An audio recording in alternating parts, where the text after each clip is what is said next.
Welcome,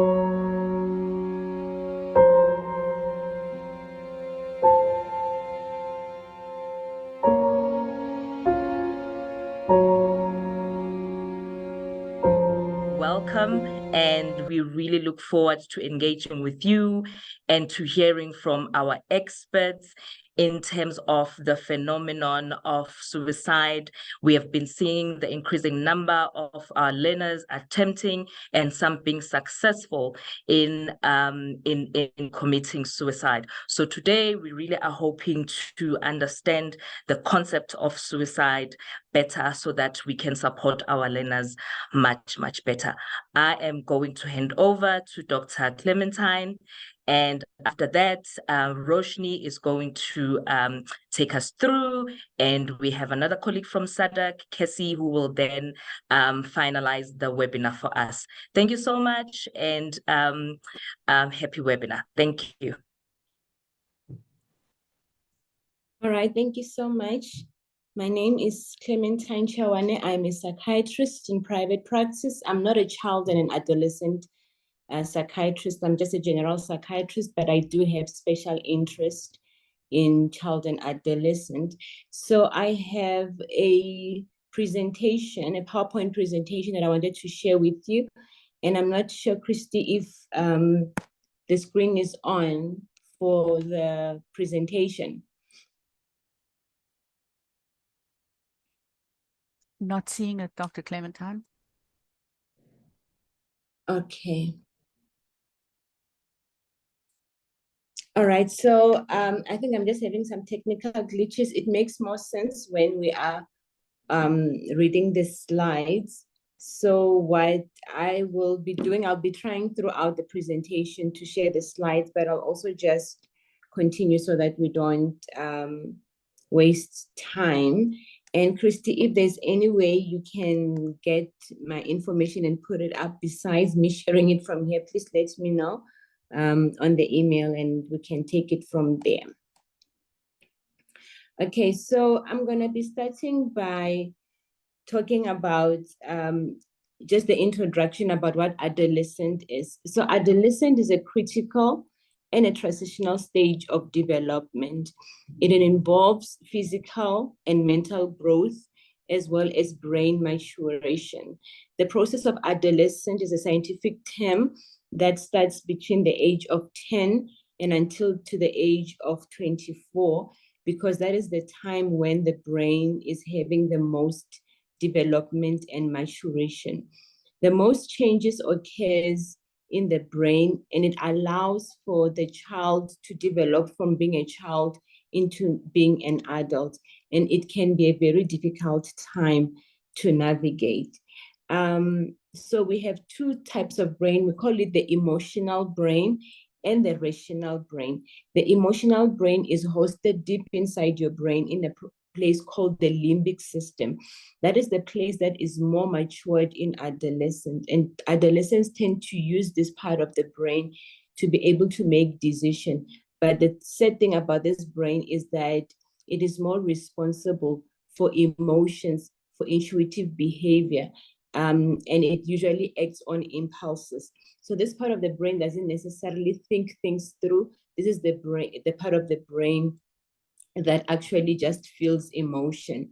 The part of the brain that has to rationalize emotions and help us with planning and execution, and what makes us actually human beings different from other mammals, is called the frontal lobe.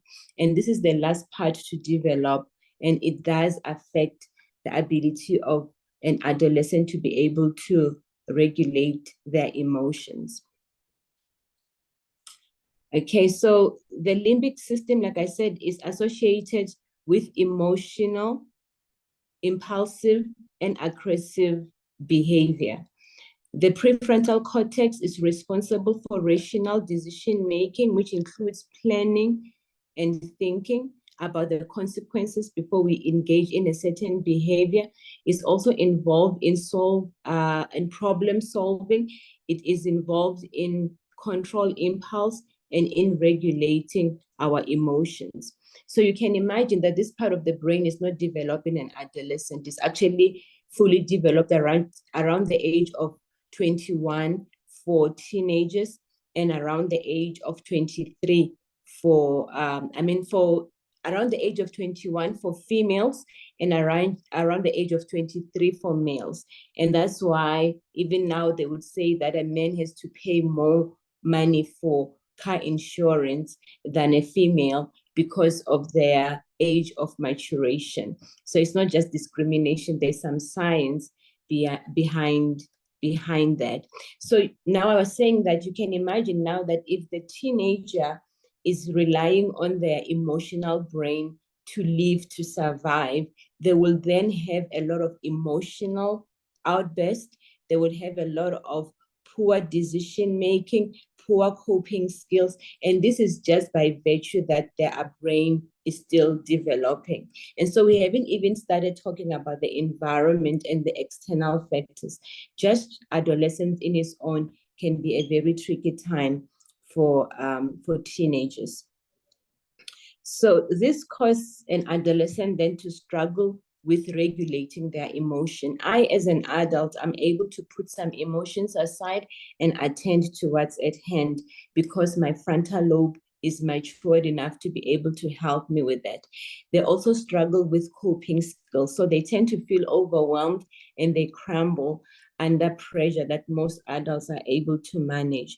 They struggle as well with decision making because they don't have the ability to understand the consequences of their behavior. So they usually just act on impulses, and they might have difficulties solving problems. There is also a psychological development that is happening into a brain of an adolescent. And so the most important thing that happens during adolescence is that they're in the process where they want to self-identify. So they ask themselves, who am I? So the question of identity takes precedence and it takes priority in an adolescent psychology. And also they want to feel like they belong in a group. And most of the time, the group is not necessarily family, it's usually peers. So do peers accept me, or what do I need to do to be able to belong to the peer group that I want? And because sometimes the group they want to belong to sometimes is involved in risky behaviors. Let's say, for instance, the group that a teenager might be interested in maybe using substances. And so they say, if you want to join our group, you would have to use substances with us or we'll kick you out. And because adolescents struggle then to find their identity outside their peers, they will be willing to compromise their moral or cultural standards just for the sense of belonging, because belonging takes priority in a brain of an adolescent. Okay. So I had a picture that sort of like takes us through on how the brain develops over time. All right, so during the age, so when someone is born, they are born with a brain, I hope, and then the brain grows in size, literally from the time you were born until the age of 2. After the age of 2, the brain stops growing. So your skull actually fuses. And from then on, your brain is not able to expand further than that. All right, but your brain inside is growing in sophistication. So you have more and more neurons growing inside, which allows a child to be able to stand, to be able to sit, to be able to walk. And without these changes, the child is not able to achieve the desired milestones. All right. And so they say that an adult brain has about 100 billion neurons, which are connected together to help the brain grows. And when I say become sophisticated, it's because there are neurons that are growing inside the brain that allows us to move from childhood to adulthood. But then most of this process happens during adolescence, between the age of 10 until the age of 24. And this is a process where we call it pruning. So if we have to scan a brain of a child, we'll find that there's a place that we call a gray matter. So this is part of the brain that is just gray. And when you go into an adult has less gray matter and more white matter, because their neurons are becoming sophisticated and they're being covered and cushioned. And that's what allows adults to be more knowledgeable or able to regulate their emotions and make more decisions than an adult. So this process then happens during that time. It's a process that is called pruning. All right. So like you would prune a tree, your brain also goes through a process where it prunes itself. And the principle is, if you don't lose it, you use it, kind of a approach. So let's say, for instance, a child was very active in sports, and during adolescence they continue being active in sport. That allows for the brain that is responsible for controlling the sport to grow more and become even more sophisticated. And so a child who is spending a lot of time gaming, sleeping, lazing around, the part of the brain that controls this aspect of their lives is the one that grows on the expense of the other part of the brain. And if a child or an adolescent start experimenting with substances, it affects the pruning process. And so you find that the child will now activate what we call a pleasure circuit. And it will affect how your brain in sophistication grow from then on. And that's why the use of substances in a growing brain is prohibited. I know by law they say that people can start using substances like alcohol from the age of 18, and even cannabis has been decriminalized to be used from the age of 18 in your private space. But science is saying that your brain is still not yet developed to be able to handle those substances. And maybe the legislature should be reviewed on what is the age that is acceptable scientifically for an adolescent to start using substances. Because adolescence is not teenager. Teens is sort of like the street name, but adolescence is a scientific term. And like I said, it comes up to the age of 24. All right. And so I will share the slides if later on it can be shared to the people who have joined in the webinar, but it literally shows how your brain start using more your frontal lobe as you grow older. And around the age of 18, 20, that's when most of your brain is using your frontal lobe instead of using your limbic system, which is the one that is responsible for your mood. And I felt I needed to explain this so that people can understand how difficult it is for adolescents to regulate their emotions, to behave appropriately as expected by society, how vulnerable their brains are to using substances, how vulnerable their brains are when it comes to major life changes like divorce of the parents, immigration, experiencing violence, the exposure of social media at this part of the brain. It can actually shape the brain. And once your brain is shaped during adolescence, unfortunately, this is the type of the brain that you would be living with throughout your life. All right. And so there are certain things as well that affects the rate at which your brain grows. And it can also affect the sophistication of how your brain matures over time. So we have environmental factors. So I spoke a lot about substances because it is one of the major concerns that we experience with adolescents is that they tend to use substances. And the most common substances is alcohol and cannabis. All right. And so most adolescents are using nicotine, and that introduces them sometimes to cannabis and even alcohol. And I want you to remember that these things are prohibited in anyone who is less than 18, whether or not as parents or as adults we feel we can justify the use of substances. It is proven to be dangerous for a developing brain. All right. The hormones as well can affect how the brain is maturing. Usually the sex hormone. The sex hormones are also released by the brain. And I always say that the part of the brain that releases sex hormones doesn't check with the part of the brain that is able to regulate your behavior to say, I'm about to release sex hormones. Is Clementine matured enough to be able to handle it? It just says, well, you are 12, I'm releasing the sex hormones. And then so you find a child is now having sex hormone running all over their system, but their brain is not matured enough to be able to control their behavior. And that's why some of them might struggle with sexually inappropriate behaviors, and they just need guidance on how we can manage that. Physical, mental, and economical statuses as well can affect how the brain matures. If anyone has a surgery during the time of adolescence, it can affect how your brain matures. Lack of sleep has a negative impact on how your brain is maturing. Most adolescents are sleep deprived because of gaming, because of social media, and this has a negative impact on the maturation of your brain, which is very important for adolescent. Nutritional status, eating healthy is very important for the brain maturation.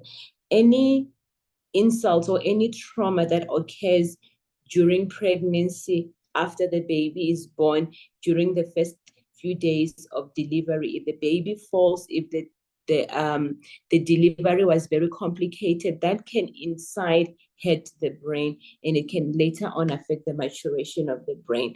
Medication like chemotherapy or disease-modifying medication. Let's say a child has been diagnosed with an autoimmune disease and they're given very strong medication, things like steroids. It can have a negative impact on how the brain is maturing.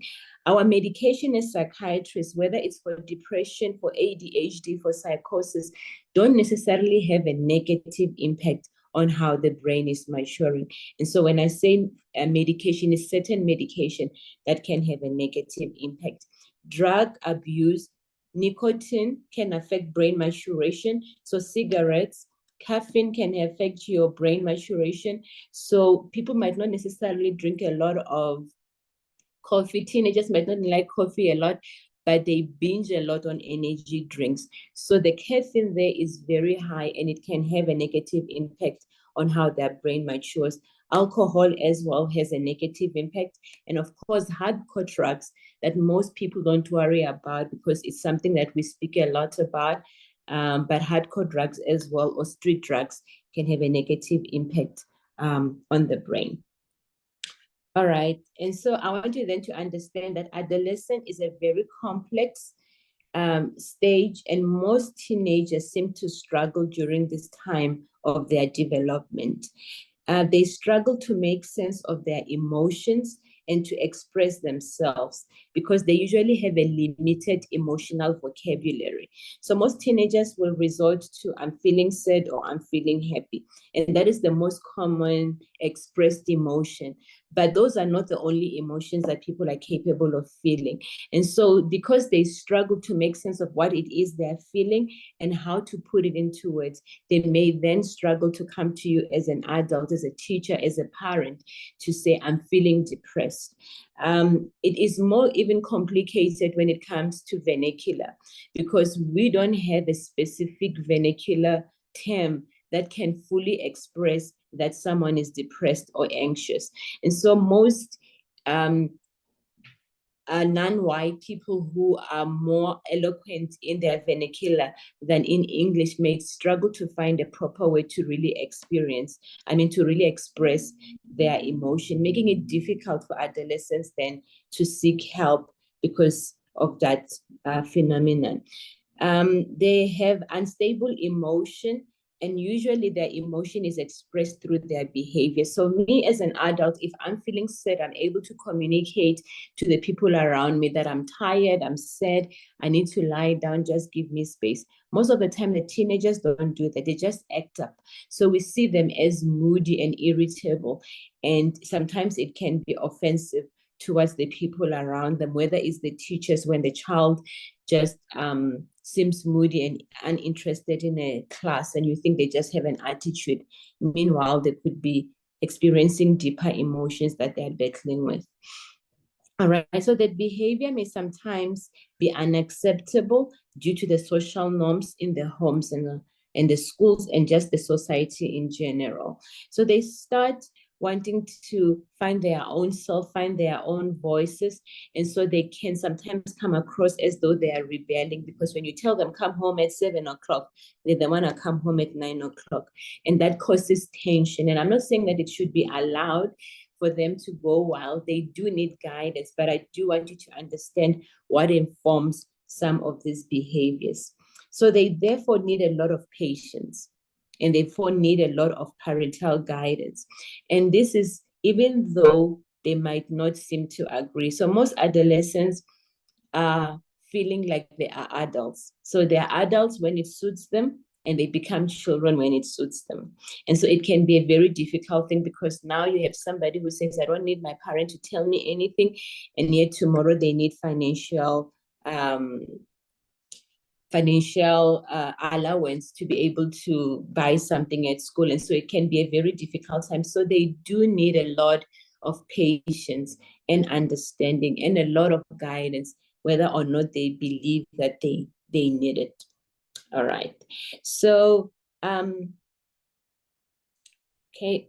So when it comes to teen depression, which is the actual topic that we're supposed to be talking about today, according to the World Health Organization, they're saying that 50% of mental illness has its onset during the age of adolescence or in early adulthood.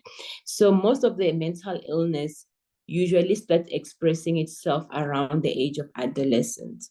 So this is just an added pressure on what I just already told you. And also they found, according to the World Health Organization, that 1 in 7 adolescents between the age of 10 to the age of 19 have experienced mental disorders. And depressive disorder is the second most common mental illness among teenagers. The first one being anxiety disorder. And other mental illnesses include anxiety disorders, developmental illnesses like ADHD, behavioral problems like conduct disorder, oppositional defiant disorder, substance abuse or substance use, or what we call substance use disorder, also starts around the age of adolescence. With most adults reporting that the first cigarette they smoked was before the age of 18, with most adults also reporting that they started drinking alcohol before the age of 18, and also using cannabis before the age of 18. All right, and other mental illnesses also includes suicidality, which is something that I will elaborate more as we move forward.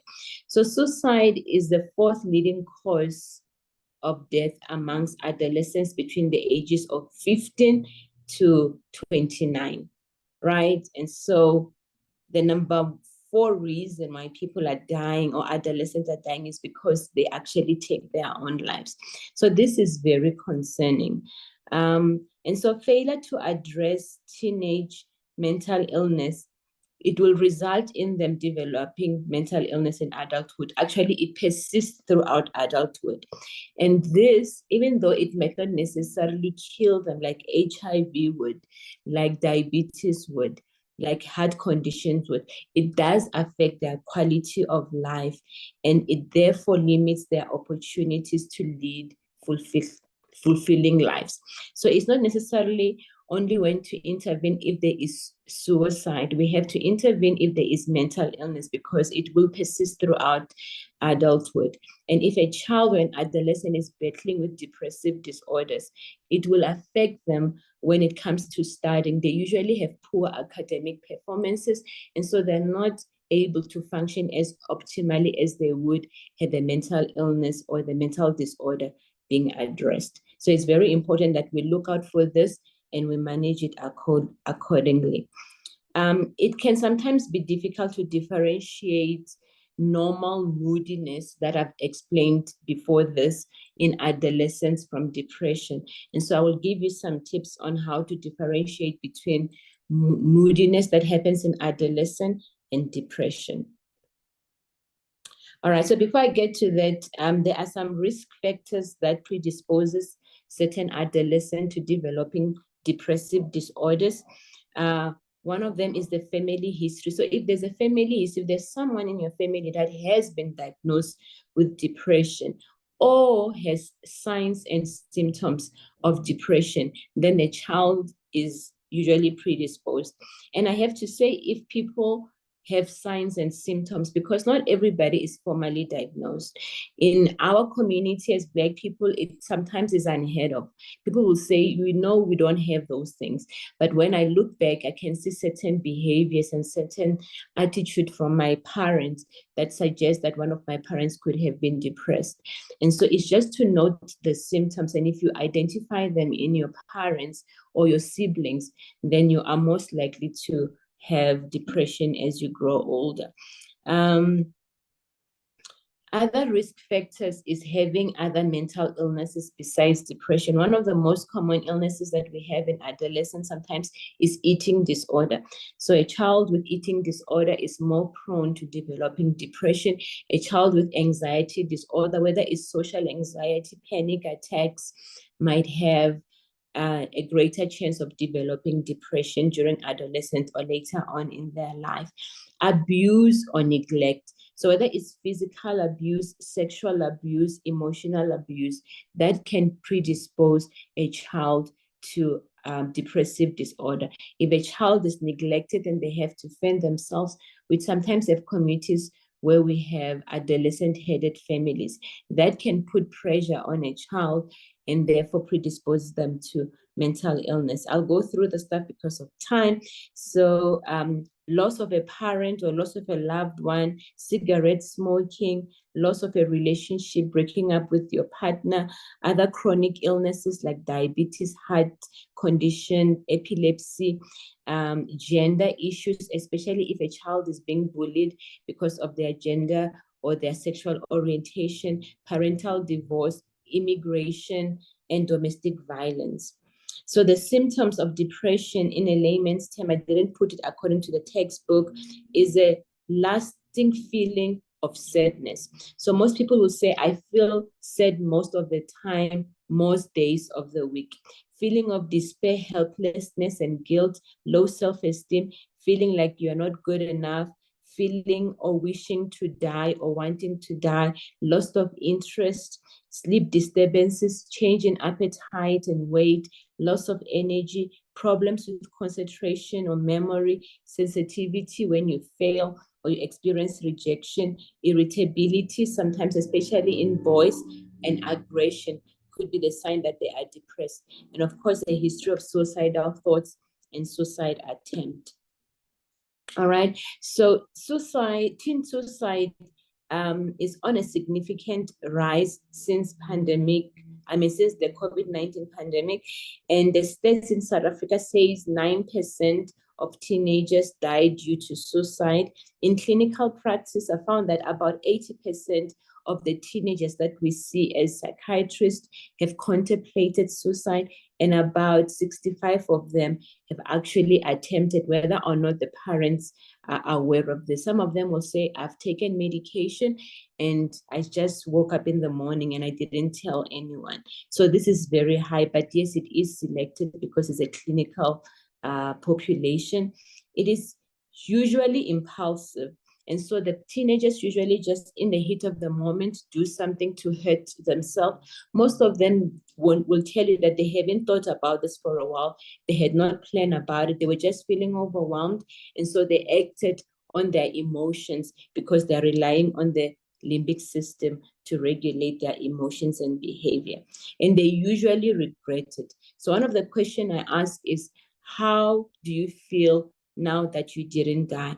And most people, even adults, saying that I didn't want to die. I'm glad I didn't die. I'm glad that I can get help. I just needed help, or I was just feeling overwhelmed at that time.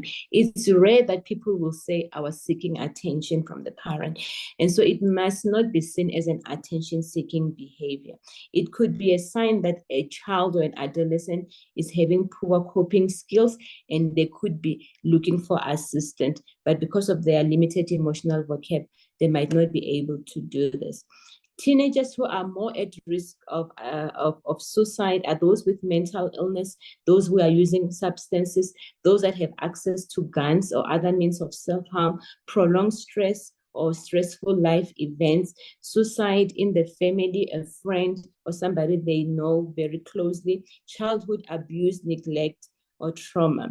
All right, the warning signs is that if there's a sudden change in behavior, if they're isolating, they're losing interest, they have increased use of drugs, they have a change in appetite, they give away things, they talk about dying a lot, there is a previous history of suicide attempt or self-harming, those could be alarming us to suicide. How do we prevent it?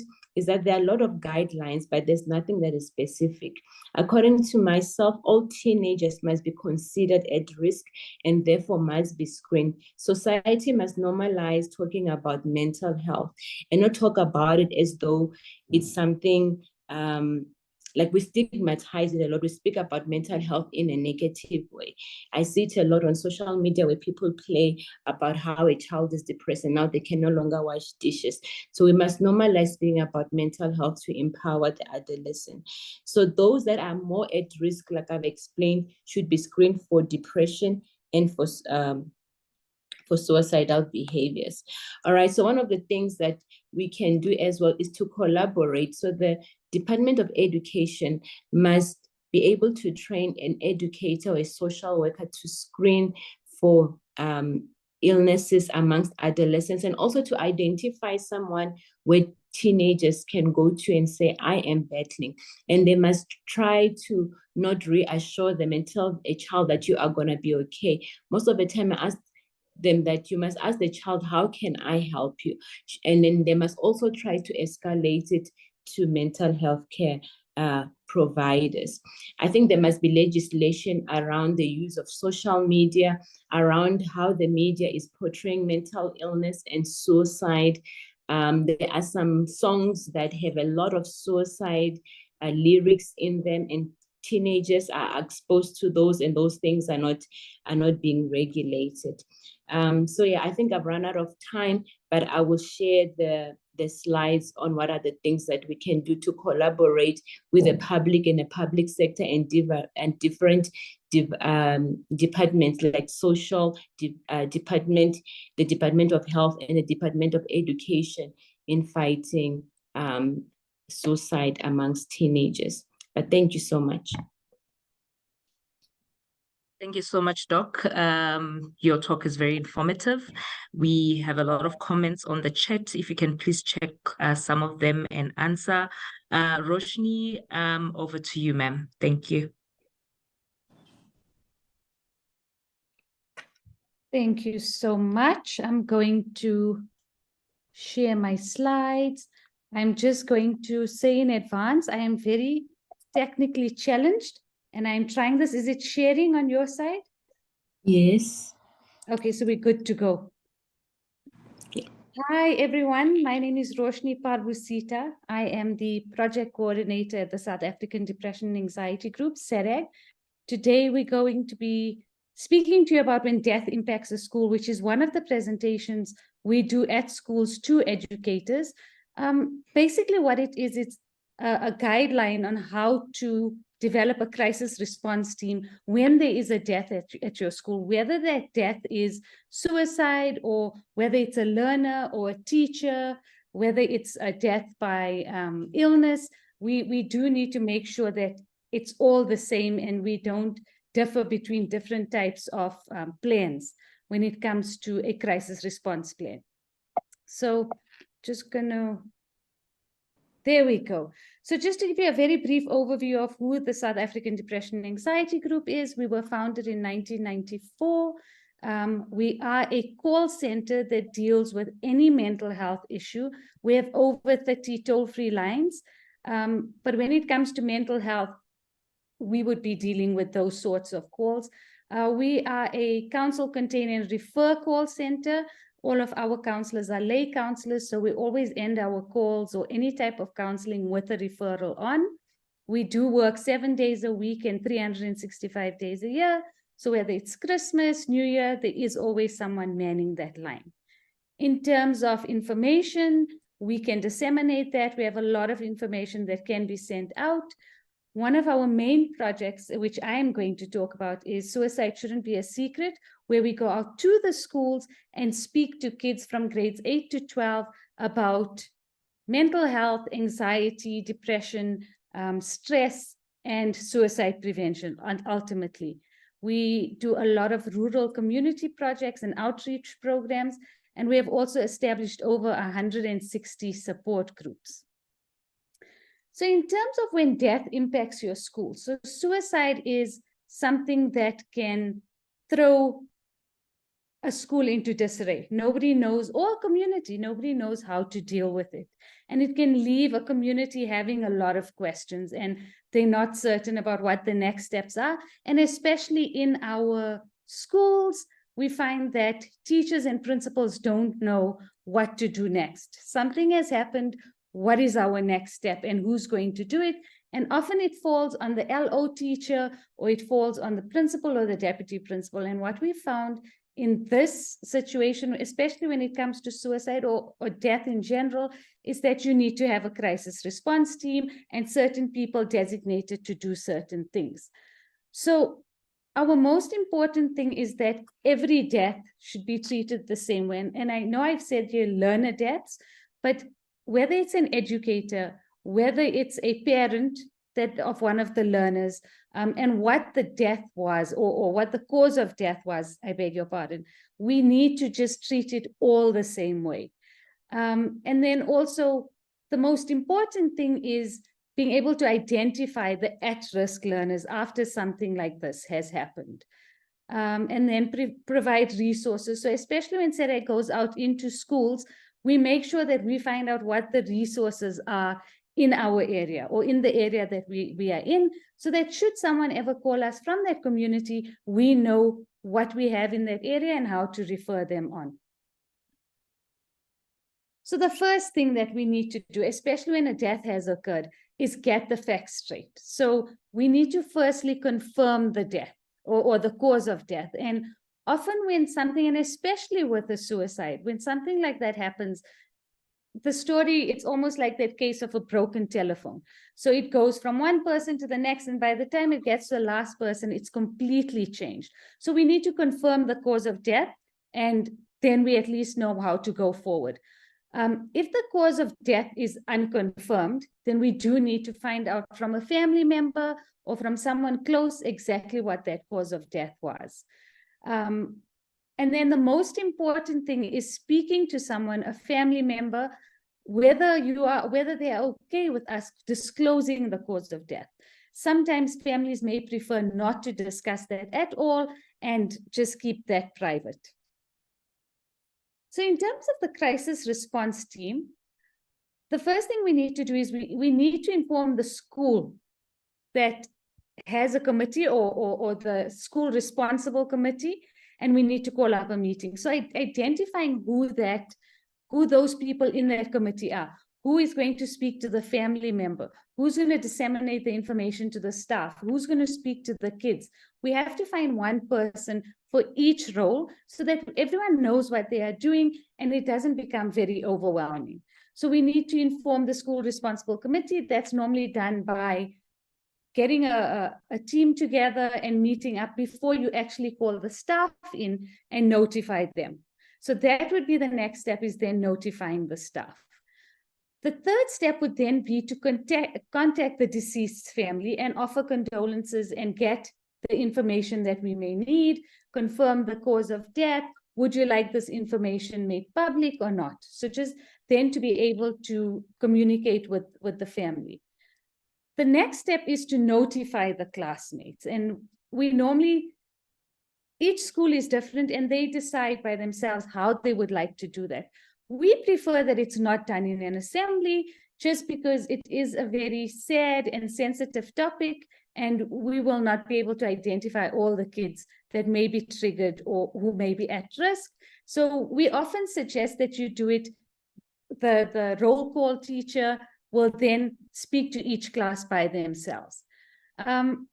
We distribute handouts and resources so that if it's about a suicide, then we'll hand out information about suicide, but we often send out information about mental health, because when there's a death of a loved one, a lot of people start feeling quite sad and not sure how to deal with those emotions. The crisis response team does need to determine whether we need extra support. So do we need a grief counselor? Do we need the social worker in? Should the educational psychologist be called in? Should we call SERAG in? So that's what the crisis response team then discusses.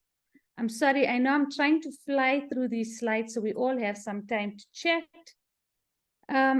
In terms of safety, it's very important to keep the schedule. The school timetable needs to remain the same. So what we suggest is that the first period of that day after the death has occurred, the students will go to where they take their attendance, and that's the teacher that will speak to them, and then we maintain a regular school schedule. It's very important to pay attention to the learners that are at risk or are showing signs of finding difficulty coping or experiencing difficulty coping. So it's very important to pay attention to those learners. So again, if we had to do this announcement in an assembly, it would be particularly difficult to figure out who is struggling and who's not struggling. A lot of the times the learners will actually say that they're not feeling great and they may want to go home. It's very important that both educators and learners are aware of what the helplines and resources are in their area. And again, that's where SERAG would come in, and we'd be able to help you identify that. Often social workers that are contracted to the school or the educational psychologists would also be able to give us that information.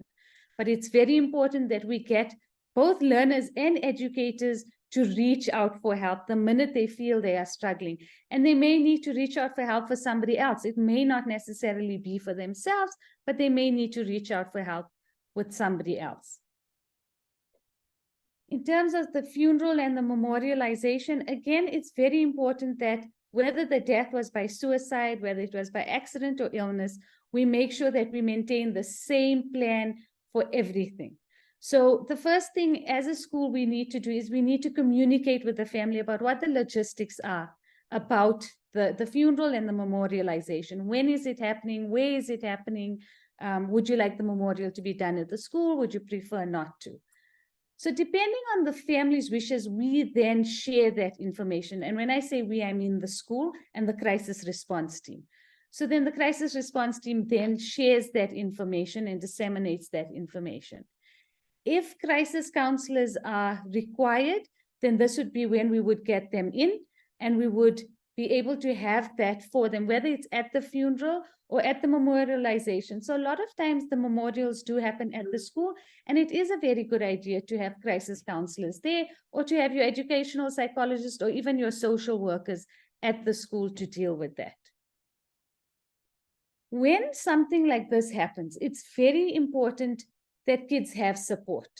And so should there be a memorial service or should they want to attend the funeral, we do encourage parents to accompany their child, just so that they have that support. And also when you go home, you understand what they've just been through, and then they feel that they have that support system carrying on throughout the rest of the day and for however long they may feel like they may need to have that support.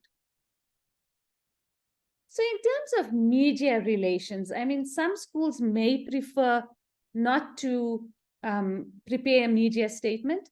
In other cases, the situation might be such that you may have to prepare a media statement. And so we would need a separate person on the crisis response team that would ask or would prepare this media statement.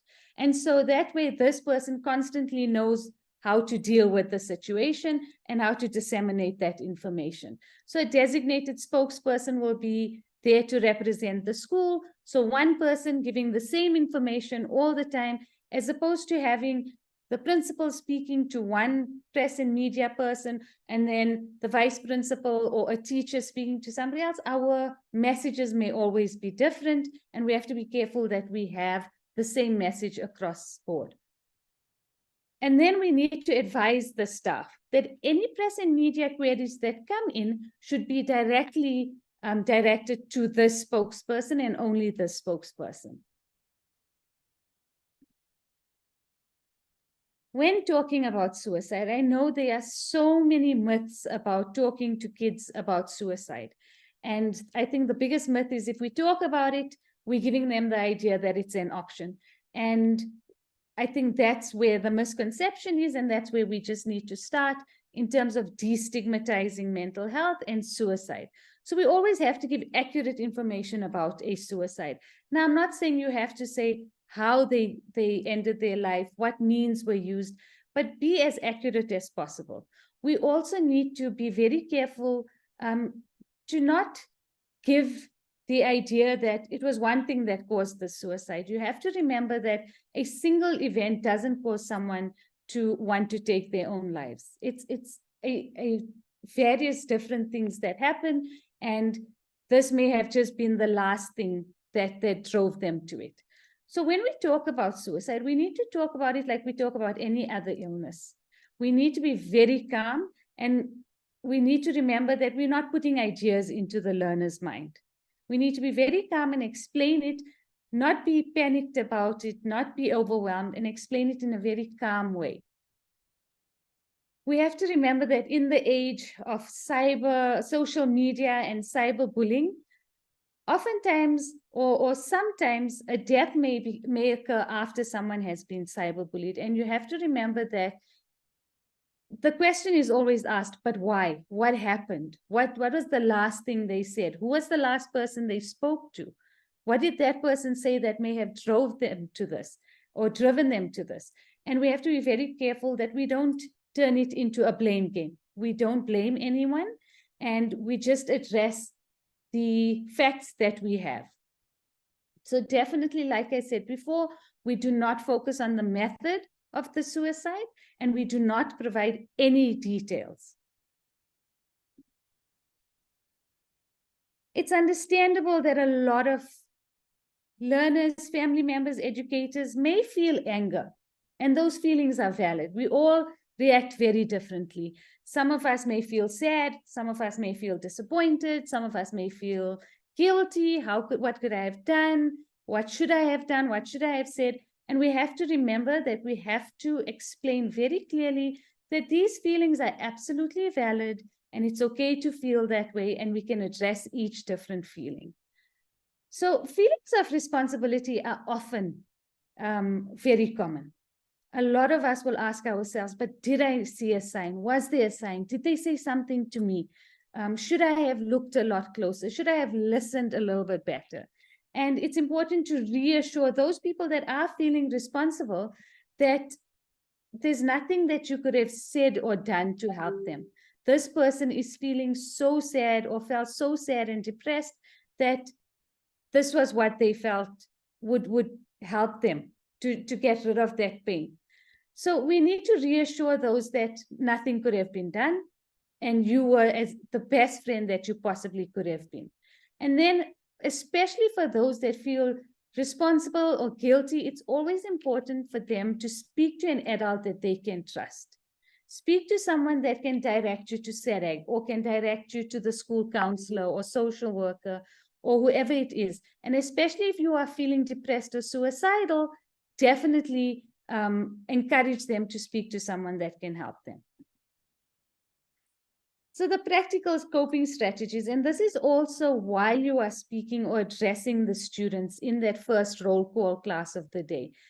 You would find that a lot of kids would be very overwhelmed. Some may experience a panic attack. Some may be crying nonstop. And so it's important to have coping strategies and practical ways that we can deal with these very big, intense emotions. So simple relaxation and distraction skills, encouraging them to breathe in and out and be very conscious of breathing in and out. Speaking to them about things that they enjoy doing. So encouraging or engaging in those favorite things. Exercising may be very overwhelming to ask someone to go and have a long run after they've experienced something so traumatic. But I think exercising in terms of a walk or doing some stretching, or if kids know light yoga, doing some light yoga, something that will help them just calm down. writing a list of people that they can turn to is very important, because often when they are feeling so overwhelmed, they're not sure who they can turn to. And so writing that down and having that piece of paper makes it less overwhelming, that I can turn to a teacher, my favorite teacher. I can turn to my mom. I can turn to my dad, my older cousin. So that would be one list of encouraging them to write down, and it helps them calm down as well, because then they know that they have help and support. Also things that they are looking forward to, because again, they may be in such a negative space that they won't be sure what they look forward to. So what would you be looking forward to doing? And also focusing on individual goals. It reminds them that I have something to focus on and I need to get there. And it makes them then feel less responsible, less guilty, and it helps with those feelings of worry and sadness. It gives them something to focus on. So that's my presentation. Someone suggested I put this QR code for our website. I don't know if anyone can scan it, but if you can, please scan it and it'll direct you to our website, where we have various brochures and materials that may help you when you need our help. Thank you so much.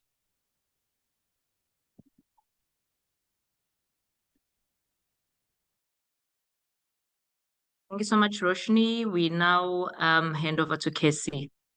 Thank you. Good That was morning, brilliant. and thank you everyone for your time this morning. I know time is tight and there is so much info and content that we're sharing. And just from the questions, a great reminder, we will be sharing all of these slides and all of these resources. It's been so great to see all the interaction, and we're answering furiously. So please go have a look at the Q&A section. I think the colleagues have covered so many important tips and tools and pointers, and I just wanted to share as I rush through the last few minutes, but please know that this is just helping us to start the conversation. It's opening up this engagement so that we can now really work together and share information. So this is just a pointer in the right direction. It's giving you these tools at your fingertips, and what we hope to do is to unpack this more together. There's also lots of resources that are already available that you can plug in and watch and read and learn from. And that's a little bit about what I'm going to be sharing now. So we painted the picture as to the signs and symptoms and reasons why adolescents are feeling overwhelmed or depressed or even suicidal. We've spoken in detail around when death impacts your school, and there is never enough time because it's such an important topic. And please note, we will be hosting a dedicated webinar on when death impacts your school to really unpack all of it. So this was just a taster to that full webinar. What I'm going to be touching on a little bit briefly now is what to do in a crisis. So as an educator, a parent, and a principal, a community worker, if you are dealing with a young person who's in crisis, who's maybe shared that they're not coping or they have thoughts of hurting themselves, what do you do in that moment? And I'm hoping that you feel a little bit more equipped or know where to go in that moment. And I'll be sharing some important resources that you can go and use and access now. So I think to start us off with all this information, when you're dealing with a learner who is overwhelmed, who's maybe upset or just not quite okay, you can start off with these really simple steps. It doesn't need a complicated, highly specialized professional. It could just be on how to start a conversation with someone who is really not coping. So the tip is ask the direct questions. Don't be afraid to say, I'm really worried about you. Are you okay? Have you had thoughts of hurting yourself? Do you have plans to end your life? Sometimes using the right words and opening a conversation can really just give us a sense as to what are the issues that someone could be dealing with. Then the second step is listen. Listening without judgment. As adults, we're so quick to diminish what young people are dealing with. We think just another breakup, just another boyfriend, just another fight. But for that young person, that is their whole world. That is their biggest problem. And sometimes just listening and sitting and hearing can be the first step in making someone feel seen and heard and understood. One of the biggest feedbacks we get from our school talk program when we're speaking to learners class by class is they often feel like they can't talk to adults or parents or teachers or caregivers about their problems because Adults don't understand. They don't get us. And I think as adults, we can do more in helping to connect with our young people and really just learning how they're feeling. We once were also young, and it was also really hard. And I think just making them feel less alone can be the important first step. Then connect. Connect to help, connect to resources, connect to referrals. You don't have to do this alone. And I think, again, it's to remind us all is that we're not there to fix that person's problems, but we are there to help connect them, to facilitate that they get the help that they need. So tips for parents and teachers, as Roshni and the doctor has also mentioned, knowing the signs and symptoms of depression. We know that depression is the leading cause for suicide around the world. Spotting the signs for suicide, knowing those red flags, knowing those warning signs are really crucial. And trusting your gut feeling. And this is an important point because we often don't trust ourselves in saying, something doesn't feel right. Something is not okay. I can see something is wrong. I have a sixth sense. And this is where you can practice that gut feeling and trust yourself. Talking about it does not plant the seed. It actually opens a conversation and an opportunity to get that person help. Don't wait. All too often, SADAG is called in after there's a suicide, after there's a tragic loss, which has a ripple effect on a class, a school, a family, and a community. All too often, we get calls of, I should have done this. I would have done this differently. I could have got help. So don't wait. Act as soon as possible. Don't be afraid to ask direct questions. And this is always really hard because we often feel like we're not equipped with the language to talk about things like depression or anxiety or suicide. So this is your motivation to learn. And just from this session now in the last hour, we've used all this different lingo and all different ways of how to talk about it. Practice and normalize having these conversations, whether it be in the classroom, whether it be with your own family or children. Learning to get comfortable with talking about these hard conversations opens up more opportunity. Don't keep it a secret. You cannot fix the problem by yourself. It doesn't go away by itself after one conversation, just the same way that someone's broken leg doesn't heal itself. You need intervention. You need a professional to help. The same way when we're dealing with heavy issues such as depression or psychosocial issues, we need an intervention and we need help. Don't brush off the problem. Reflect on how they're feeling and let them know that it's important and that we're going to get them help. Here are just some ideas of what you can say when you're having this hard conversation. And SADAG has a series of webinars and videos actually giving you the tips and tools and the language of what to say, what not to say, and how to have tough conversations. And you can find that on our website and on our social media pages. And it's really great to learn now before there's a crisis. Just simple things of, I'm not leaving you and I'm just getting some help, but I'm going to be right back. I really want to help you and get the help that you need, and we can do it together. These are simple things that we can practice saying and doing to get the help that someone really needs in a time of crisis. When you're helping an at-risk suicidal learner, if you have a learner that's reached out and said, yes, I have these thoughts, I've been feeling like this, or actually I have made plans to end my life, or I've attempted suicide recently, this is what you can do. And the first point is to remain calm. It's normal to have a reaction and an emotional response when someone tells us this, because it is upsetting and it is alarming, and it should be alarming enough for us to take the next steps. So remaining calm, getting grounded wherever you are standing or sitting in that moment, taking a deep breath and asking directly, saying, thank you so much for sharing, and I'm really worried about you. Are you thinking of suicide? Have you had thoughts of hurting yourself? Asking those direct questions does not plant the seed, but gives you an idea as to how serious the problem is. Listening, reassuring them that there is help and they will not feel like this forever. Not judging and brushing off, oh, it's just another breakup, or it was just one test. Remembering that these are really big feelings during a very vulnerable time. And it might be the last straw on the camel's back, where that last failed test was just enough for that person to feel so overwhelmed because they're dealing with all these other issues behind the scenes, family problems, trauma, abuse, grief.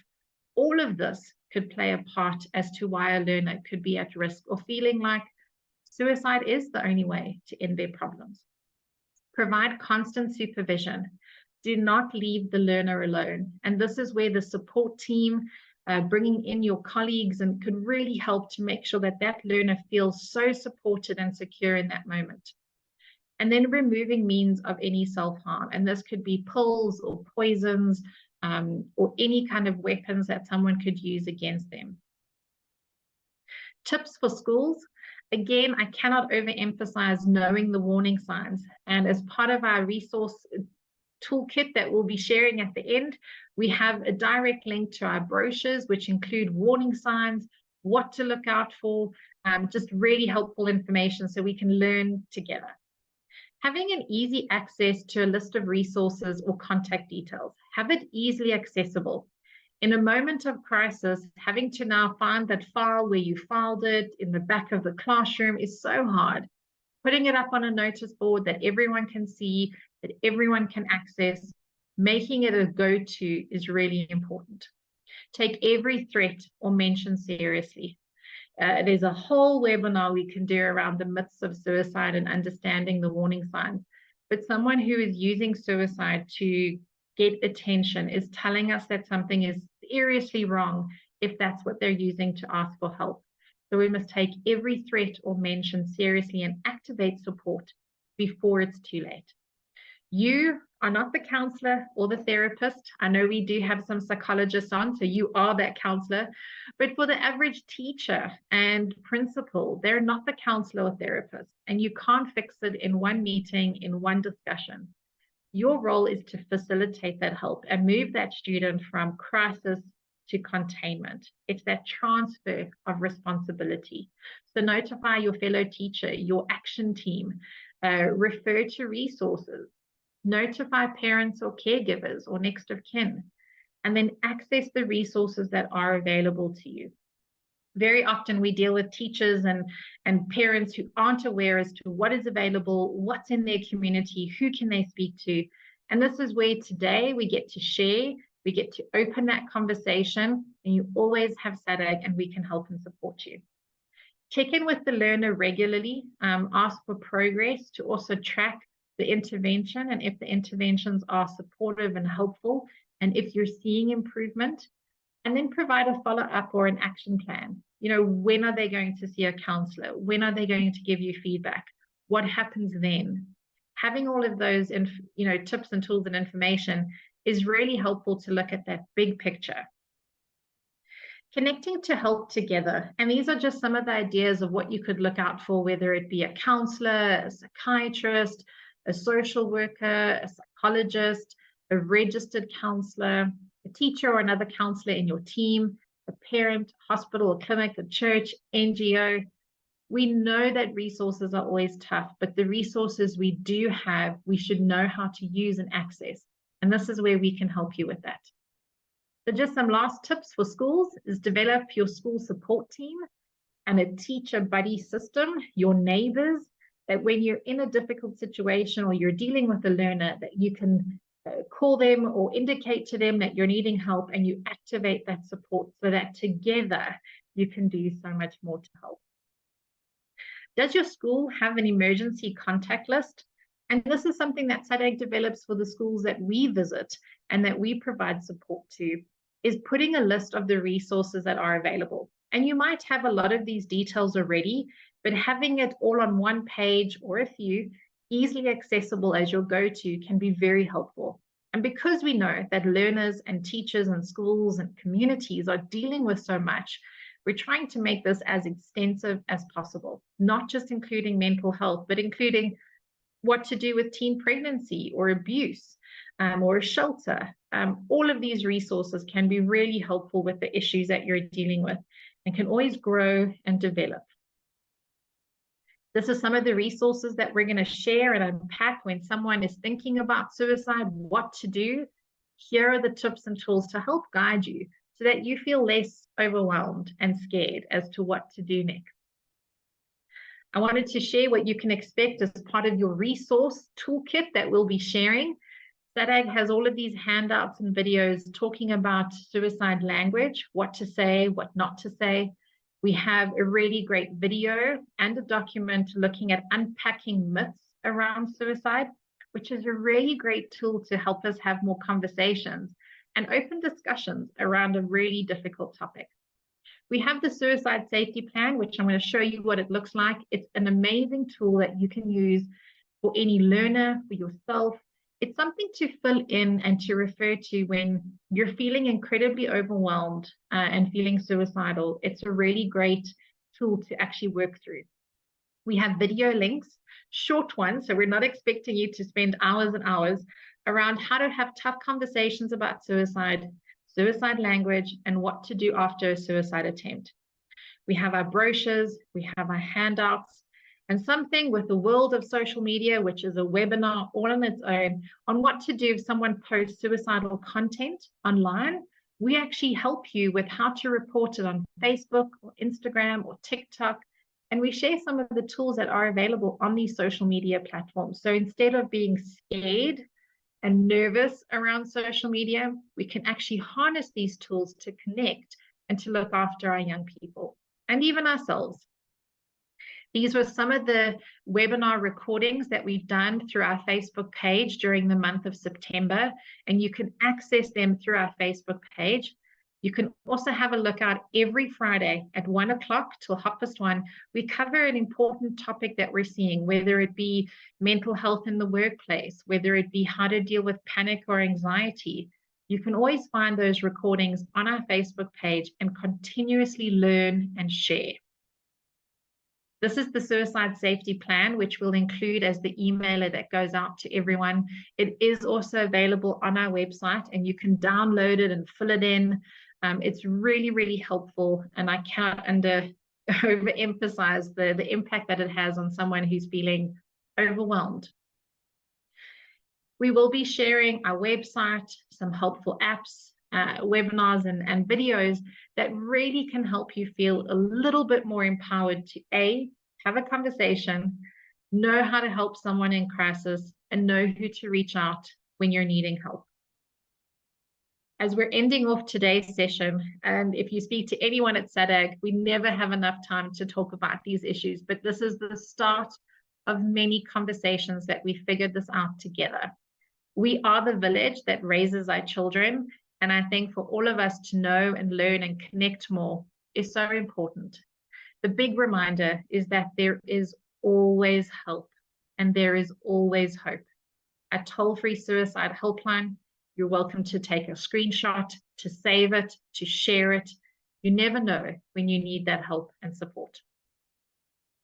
Here are some more of our contact details, including our WhatsApp line, where you can WhatsApp and chat live with a counselor, a really great tool for so many young people, and even ourselves when you're accessing information. So we're just wanting people to reach out. If it's through a helpline, our website, our SMS, our WhatsApp, the most important thing is to talk, talk, talk. Sorry for rushing through everything, but I really hope that it's helped you feel a little bit less nervous to tackle this topic and a bit more empowered to take these next steps to help anyone. I know we have a lot of amazing questions. So Simongile, over to you as we go back to the Q&A box. Thank you so much, Cassie. I think we've tried to address as many questions as possible. A lot of our questions were attendees wanting to know where they can access the presentations and how can they get hold of the speakers. Maybe just to go over a few. There is a comment which I thought was great, saying, can this be made accessible to the deaf youth as well? Because there is a crisis there. Casey, I don't know if you guys have done work with the Deaf Society. Such a good question and such an important one. You know, we've even visited our schools, and my colleague Roshni could even share, is we have visited schools with special needs and disabilities. We have even had interpreters that come in, and some of our videos on our website even have sign language interpreters. So it is really, really important, and something that we definitely need to do more of. We've actually committed to our counselors looking at doing some sign language training, but more could always be done, and we're looking for partners to help us as well. So great idea. We're starting to share some resources around it, but more needs to happen. Great stuff. Guys, thank you so much for joining. Sorry that we really couldn't take live questions, but we will make sure that there is a link of the webinar on different platforms, as well as presentations. Any last words from our panelists? Any one of you guys? I think just from my side, on behalf of SADAG, just the opportunity to talk about this helps us to raise the profile. It helps us to destigmatize it. And I think if through anything, if we get to help save one life through this conversation, then we've done our mission for the day. So thank you to everyone for joining and being so engaged. I look forward to engaging more in future. Thank you. Thank you. Any last words from you, Roshni? I just want to say thank you so much for allowing us to, like I said at the beginning, speak about the one thing that we are most passionate about, and that is mental health and wanting to help everyone or make it a topic of discussion. So thank you so much for helping us do that. And anybody that needs our help, SADAG is always there. So thank you so much. Thanks, Roshni. Last words from you, Dr. Clementine?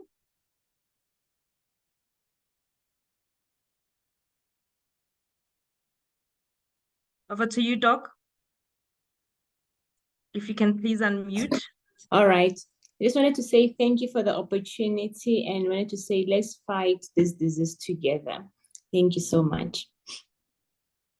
Thank you, colleagues. Thank you to our panelists, and thank you so much for joining our important webinar. This is the first of many, and we look forward to engaging with you guys, and we will find a way of making sure that we share the information and the resources with everyone. Thanks, everybody. Have a great day further. All right, bye.